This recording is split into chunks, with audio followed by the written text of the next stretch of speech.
Breaking bad news on ambiguous genitalia could be one of the clinical scenarios that could come as a communication station for your MRCPCH clinical exam. Here are a few things which you need to keep in your mind and remember while breaking this bad news in the station. Never forget to introduce yourself. As soon as you enter the room, greet the parent and introduce yourself as one of the baby doctors who work here, and do mention your name, because it's basically to let the parent know that you are the doctor who is gonna take control of your baby's problem, and they can approach you if they want later on. Moving on, you could ask, how much do you know about your baby's condition, or has anyone made you aware of any issues regarding your baby?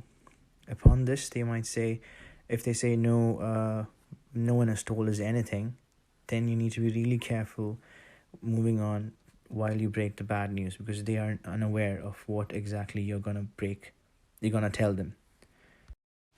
On the contrary, if they say no one has actually spoken anything to us, but I have noticed that the doctors and nurses have been whisking around my baby and coming in and out, and they've been saying a few things, but no one has officially told us anything.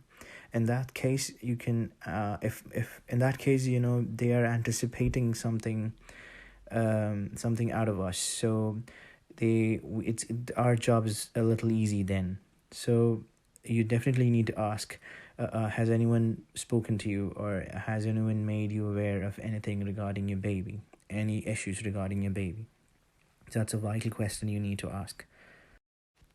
Moving on, the next thing, you can ask if the parent needs someone to accompany them. Like, is your partner around? You could ask if is your partner around, or do you want someone to accompany you while I have a discussion regarding your baby? You can ask this question. So they would say, many times they would say, my partner's just gone outside to fetch Costa, or is at home looking after another child of mine. But do mention the term partner, never say husband, because many times nowadays the mom could have a same-sex partner. So be aware to use the term partner. Then you go on to congratulate the couple or the mom who is in front of you. Congratulations for for having this baby. And then you can go on to ask, have you named your baby? This is a very good question, and this is a good trick which you can ask, because many times the parent is aware of what the gender is, because you can come to know what is in their head. Have they already assigned a gender to them in their head? So you could say, have you named your baby? So from the antenatal scans, they would be aware that the baby is of certain gender. They might say, yeah, we have named her Bella. So you can understand that the gender of the baby in the parent's head is of a girl. And then you can slowly address the issue by saying that, I actually want to discuss certain things, certain issues regarding Bella. So you can assign the name as Bella for the moment. Yeah. You could then go on to say, unfortunately, I have found Bella's external genitalia, or her private parts, to appear a bit unusual for that of a baby girl. It doesn't appear to us on clinical examination that it doesn't appear to be very straightforward as that of a girl. The private parts look a little unusual to us. After this, you need to pause for at least 30 seconds and let the parent register this issue in their head. Okay, so this might be the time the parent might retaliate, might be really apprehensive and anxious, and they might ask you, how did this happen? We were told that the baby is of this sex, and how can the baby come out to be of another sex? Don't you know what exactly is her sex or gender? They'll ask you this question. You will then need to say that, unfortunately, at this position, we are not being able to assign a gender for your baby. We need more information and we need time. There are certain blood tests and certain scans which we need to do in order to finally assign the gender for your baby. And then you can go on to say, I understand this is a time of great uncertainty for you guys, and I really do understand that you're quite apprehensive and you're going through a lot at the moment. And I would want to advise you to not register your baby's birth certificate at the moment. You can then go on to say, we will do an MDT meeting. That is, we will escalate this with the senior doctors in this hospital. Or if it's a DGH, you could say, we will discuss this and consult doctors in the tertiary center, like an endocrinologist or a urologist or a geneticist, etc. So we will discuss this among a lot of specialist doctors and eventually come back to you and give you the management plan or like an action plan.